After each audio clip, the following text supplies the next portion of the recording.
How would you feel if you knew your partner was watching porn without you knowing? Would you feel hurt, angry, betrayed? Would it make you feel devalued if you knew they were looking at people who have bodies that don't look like yours and felt that they compared you to them in some way? Am I not good enough? Is there something wrong with my body? Maybe you already know and you're not sure how or if you should even approach it. Would you wonder what else he's hiding? Would you wonder how deep that rabbit hole goes? Let's look at the numbers. Approximately 25% of all search engine requests are pornography related, while 56% of divorces involve one party having an obsessive interest in pornography. Another study reported that 66% of male participants have watched pornography in the last 12 months, while more than 39% of female participants had also watched porn in that 12-month time span. I wonder if those females included romance novels in their definition of pornography. So if you're concerned about pornography being damaging to your relationship, here are 5 red flags to look out for. Number 1, are you or your partner avoiding the conversation? Obviously, the duration of this video, I'm gonna be speaking from the male perspective. My experiences, how I worked through some of this stuff, how it can impact your partner, and how to talk about it. When it comes to having the conversation, I'm here to tell you that most men have some type of toxic shame associated with this behavior, hence why they're hiding it. Now, some of you may have relationships where porn use is open. Maybe you both watch it. Maybe you both share it. Do I think that there is a healthy place for pornography within relationship? Maybe. It's up to you to decide and be truly honest with yourself. There are a lot of studies on how pornography affects the brain long-term, especially compulsive addictive use. So that being said, if your partner is somebody who is not only watching this on a consistent basis, but they've tried to stop and despite their best efforts cannot, they likely have some shame around this. And this shame can then perpetuate the cycle that they're caught in. The conversation should be viewed as an opportunity. This is really hard if you're a woman who does not watch porn, or if you find out they're watching porn without your knowledge. A lot of feelings can come up. I can only imagine how it would feel to find out that your partner is watching pornography that includes people with bodies who don't look like yours. A lot of insecurities can probably creep in. You may start to question whether or not he's attracted to you, whether you're enough. Just the dishonesty and the lack of transparency alone can be really hurtful. And so despite those feelings, I can assure you, if you attack, he will likely shut down. And so we don't want to corner, we don't want to shame even more than he may or may not already feel. He may not even be conscious of how this is impacting him in his psyche and the lack of intimacy in the relationship because of the porn use. So when you bring this up, a lot of tools you can use are around making him feel safe to talk about it. The safer he feels, the more transparent he will likely be, and the more progress you all can make working through this together, if that's what you desire. It's really hard because of the hurt and pain that can surface when you find out, and if this is already an issue and there have been promises made that he's gonna try and stop, then you find out again and you're hurt again, it can turn into a perpetual point of conflict. I recommend getting a third party involved to work through this. Really hard to work through on your own, and a third party perspective from an expert can guide you through these conversations. But if you want to give it a go on your own, make him feel safe to talk about it. Going back to the opportunity this can create, if you two can provide a safe environment for one another to talk about this, and I can guarantee you it will open up a space for him to be way more honest and transparent about it moving forward. As men, we oftentimes don't feel like we can be open with women for fear that it will be weaponized against us. I'm willing to bet that if he's not transparent about pornography, it's likely because he thinks you'll use it against him. It's his soft spot. It's the chink in our armor. In an otherwise hardworking life, we have this thing that we can't overcome, and therefore we think it makes us weak to talk about it, because now the thing that we're grappling with and can't conquer is out in the open. So it's really hard for us to talk about, even with other men. You have a real opportunity here to be that safe space, and as a result, your relationship can really grow and really get solid. If he feels like he can talk to you about it, he has a way higher chance of overcoming it than if he feels like he has to hide it. 70% of conversations hinge on the way they're started, so asking if it's a good time to talk, great first step, and then just asking some questions, see how he reacts. Maybe he gets defensive, maybe he shuts down, maybe he manipulates and gaslights and makes you feel like you're the problem. These are red flags for just communication in general. You should be able to approach any topic with your partner. So if there's attempts made to defend the thing that he's grappling with, it's not uncommon, but look out for it. If you two can work through this topic and get to a place where it's openly talked about, you've just put in a really big rep for your long-term relationship in terms of trust, in terms of safety, and in terms of your ability to work through this on an ongoing basis if it is something that he's truly grappling with. Red flag number 2, fantasy during sex for both of you. Are you even having sex with the person that you're physically with, or are you fantasizing about someone else? And if so, what's the point? If we're just masturbating into someone, why are we even together? This is just my personal opinion, but if you're fantasizing about other people, which I have done before in my life, you're never really gonna be there, and you'll never actually share that safe, connective, intimate space that sex is supposed to be. This is one that goes both ways, and I'm willing to bet this is going to trigger some of you women. Thus far, we've really been focused on men. With women, what I've noticed is romance novels. I'm on the cover of over 20 smut books. Cue the cringe. It is what it is. But what I've noticed is that a lot of women will justify smut books saying it's not the same as pornography. It may not literally be the same, but I've read those books, and the description and the graphic nature of those novels is much more in-depth and descriptive than what you see when watching pornography. Pornography is just a quick visual hit, whereas romance novels delve into the descriptive, sometimes even borderline grotesque nature, where the brooding cowboy pins up the damsel on the wall of the barn. I get it, it's exciting, it's your escape, and that escape is the exact same escape that pornography is. So I say all this to hold everyone accountable. If you crucify or criticize your partner for watching pornography, but you're fantasizing about the brooding cowboy during sex, it's the same thing. Fantasy is fantasy. Lack of intimacy is lack of intimacy. I'm making this point because for some reason no one's talking about smut books. I'm not saying smut books are wrong, just like I'm not saying pornography is wrong under the right circumstances. But if you are transparent with yourself, are these things contributing or taking away from the intimacy in your relationship? This also goes a little bit deeper, and we want to talk about the integrity gap here between what you live and what you say. If you say you desire intimacy in your relationship, transparency, living your truth moment to moment, no matter how uncomfortable, but behind the scenes you are not living that, then we have a gap here that's going to perpetually put distance between you and your partner, cultivating intimacy, transparency, and growth. And so we want to hold ourselves to the same standards that we would hold our partner to. Can fantasy be healthy? Of course it can. You have BDSM, dom and sub, certain kinks, role playing. There is a healthy dynamic for all of these things, and to one extent or another. This is all about just bringing awareness to how we're kidding ourselves, where we're not being transparent, and when things can get compulsive, damaging, and disruptive to a healthy relationship with our partner and with ourselves. We're real holistic around here. So I think we can all agree that good sex is present sex. And if you're not present, for whatever reason that is, it will impact how you feel during sex, how you feel after sex, now and for the long term. So again, have a conversation about it. An ideal dynamic for you and your partner is where you can talk about any of these things. Just ask him outright, hey, does it bother you if I read these? Does it bother you if I'm fantasizing about these during sex? Maybe use this as a precursor to sex. I don't know. Everyone's different. We have our own flavors. But just the ability to talk about it openly is what I'm getting at here. Same thing for pornography. What kind of porn do you watch? And then that conversation can lead to insights about your partner's sexual mapping. A lot of times men watch porn, specifically types of porn that they can't do within their relationship. Scenarios, sexual acts that they're afraid to be direct about to you. And oftentimes we find that if they were to be direct, they may be surprised by your answer. If you want someone who communicates directly, do so yourself and provide a safe space for them to be direct about all their desires. And what you'll find is that if you talk about it openly and there's no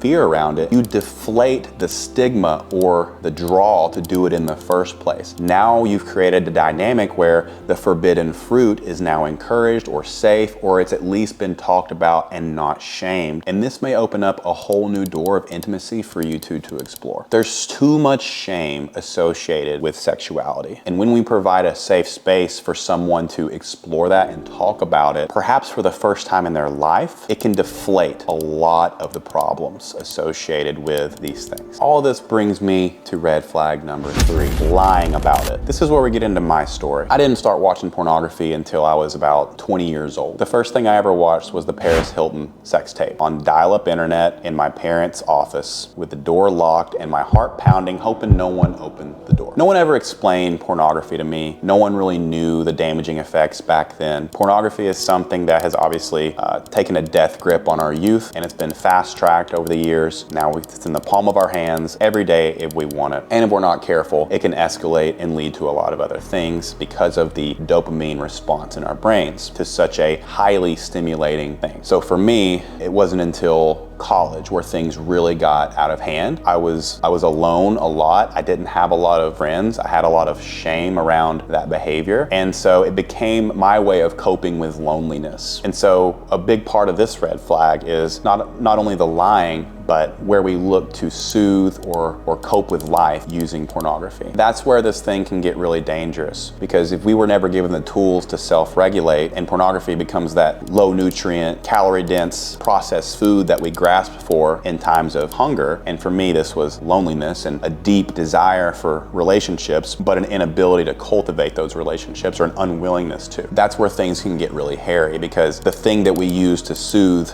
only gets stronger with time if we don't cultivate tools for self-regulation. So a lot of times we find that people with anxious attachment styles or people with a history of abandonment from a caretaker or within a relationship sometimes have a higher proclivity to gravitate towards these self-soothing behaviors. And as time goes on, we're finding that men are more and more isolated. It's becoming harder and harder to cultivate deep, intimate relationships with other men, and that leads to a lot of solitude. A lot of men are also terrified to go and talk to women, and pornography is always there. It's that low-hanging fruit, that soothing escape from the stressors of life, loneliness, hunger, anger, sadness. And so we really want to look out for when pornography goes from being something that we watch from time to time to something that we use to soothe. For me, it got really, really bad to the point where I was only doing that to soothe loneliness. And then for me, there was an escalation of behavior because soon porn got boring. And then I started seeking more thrill or more of a dopamine response. This is where the real danger comes in, because for a lot of people, this progression can lead to many other things. Luckily for me, it led to Snapchat, dating app addiction, fixation on my phone, external validation, and that was my loop that I got into. Pornography was, my senses were so deadened from the porn use that I looked to other people for validation, which led to me being unfaithful in several relationships. The person in front of me wasn't enough for validation, because the root of all of this for me was low self-worth, lack of love for self, lack of self-trust, hating who I was because I was really ashamed of porn use and interacting with other people outside of my relationship. And so the shame and the hopelessness from not knowing how to cultivate these relationships, how to talk about this stuff with anybody, led to me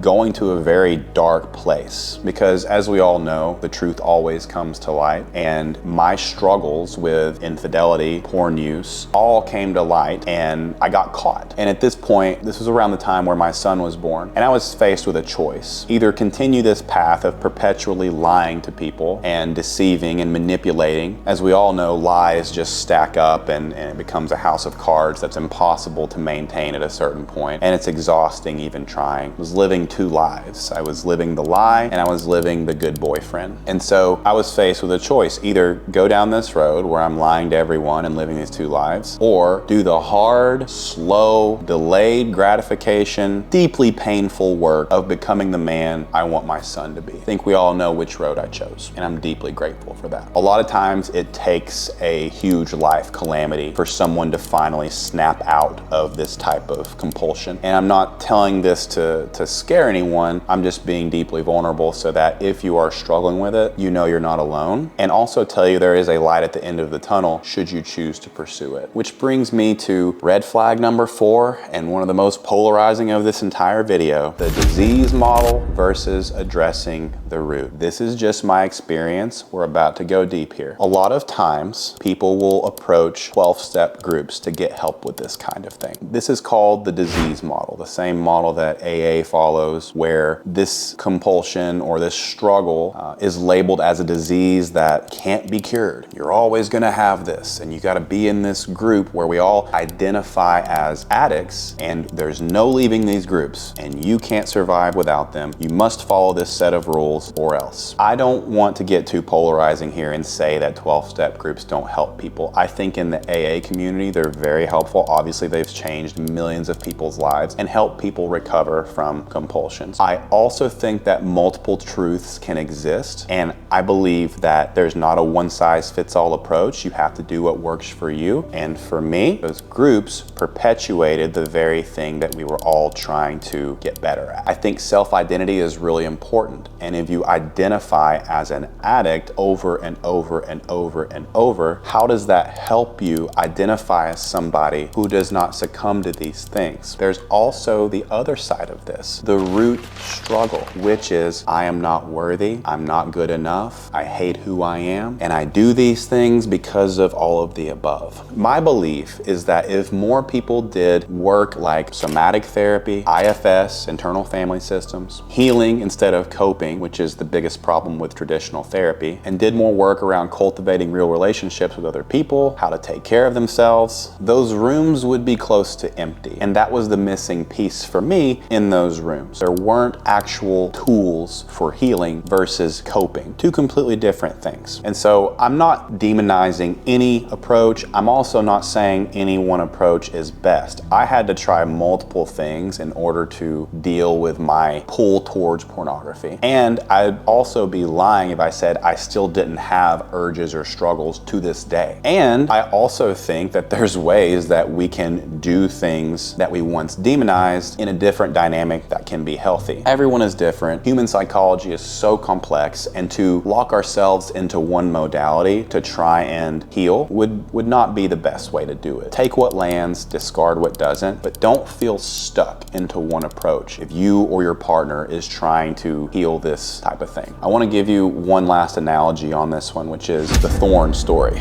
Two people, there's two different types of people. They both get a thorn in their arm. One person does the dirty work right out the gate and removes the thorn from their arm. Despite how painful that is, they are free from the thorn. The second person gets the thorn in their arm and builds their entire life around avoiding anything brushing into the thorn. They don't take the thorn out, but they perhaps put some kind of cast on their arm or some kind of guard or wear a garment that protects that thorn. And so they think they're free of the pain the thorn is causing because they're protecting it from the outside world, but in reality they're a slave to the thorn. And so for me, I had to do a lot of painful work around my lack of self-love, my lack of self-trust, my upbringing, ways and behaviors outside of the compulsion that were leading me to the compulsion or wanting to soothe with that behavior. The progress for me over the course of 3 or 4 years was really slow. It wasn't what I wanted because we all want instant gratification, but behavior modification takes a lot of time. And so I was working through all these things while also trying to have healthy relationships, also having some compulsion and dysfunction around the way I approach relationships, also trying to grow businesses, also trying to be a present father and a healthy parent. And so this shit isn't easy. I have so much compassion for people who are working through any type of behavior modification, which is perhaps why I'm a little bit better at what I do, which is perhaps why I have a little bit different approach to fat loss and nutrition for women, because although I'm not a woman, I've dealt with behavior modification and also really struggling with yourself and hating yourself because you're trying to overcome something within yourself and you can't. I've been there. I know what that's like. I know how to work through it. I know what I did to work through it. And so I think that I just have a little bit more empathy and compassion for behavior modification. This shit is not easy. And for people to just tell you like, just stop doing it. Why can't you stop? Well, this stuff usually comes from childhood, and it's stuff that we have to work work through as adults, and sometimes that can take a lot of time and patience and compassion for self. That last part's the hardest part. But I am here to tell you this. If you're someone struggling with this type of thing, whether it's pornography or anything sexual related, or if it's food, or if it's alcohol, or if it's drugs, there is a light at the end of the tunnel. There is positivity that awaits you if you're willing to do the work. So whether it's you or a partner, know that there is hope, which leads me to red flag number 5, a resistance to getting help. What is help? Help can take many forms. As I mentioned, there's groups for this kind of thing. There's the 12-step groups, there's other support groups. Obviously, therapy is a big help. With therapy, we want to be really discerning. Just like in any field, there's bad eggs within the therapy industry. Most therapists follow the ABT model, attachment-based therapy, and sometimes that just helps us soothe versus or cope versus helping us heal. And healing is hard. Healing is painful. We don't just want to cope and kick the can down the road or do the thing that just quells the pain in the moment. We want to actually do the deep healing work, and it's hard and it sucks and it takes time. So finding a good therapist as a support, really important. I think if you're in a relationship, couples therapy is great for this because you can safely express things that you're going through and have a third-party perspective in case things are getting activated and this is causing prolonged pain. It is something you can overcome with a really good couples therapist if you're both willing to put in the work, which is another great point. It takes work from both people. Let's just say that it's just one of you that gets discovered watching pornography or hiding pornography. If this impacts the other person and hurts them or traumatizes them even, you're gonna have to do work as well to heal that trauma while they do the work to heal what they need to heal to overcome their pornography compulsion or attachment. There's so many layers to this, but working on yourselves while also working together is a really powerful thing. I know a lot of couples who have overcome this and are stronger as a result of working through it instead of deciding to give up. So don't be afraid to get help. If you're a dude watching this, definitely don't be afraid to get help. It doesn't make you weak, it makes you strong. Someone who's willing to ask for help is much stronger than someone who keeps kicking the can down the road or running from that tiger perpetually. I can tell you that running from the tiger is way more exhausting and damaging than just asking somebody for help. So don't be afraid to do that. We live in a new age. Our parents may not have been a generation that got therapy, and their parents certainly weren't. We're the cycle breakers. So if you're someone who is struggling with this kind of thing, or you know someone who is, or your partner is, don't be afraid to ask for help. It's out there. I highly recommend it. It changed my life. It's something I continue to do just to continue showing up as my best and showing up differently. And if nothing else, I just hope this video lets you know that you're not alone. You can and should get help. You can and will overcome this if you put in the work. So this video has been my 5 red flags. If you or your partner have been watching pornography and are wondering if it's damaging to your relationship, this is a little bit different from what I usually talk about on this channel. But if you've made it this far and you're interested in what I do, click the link. I'll see you on the other side.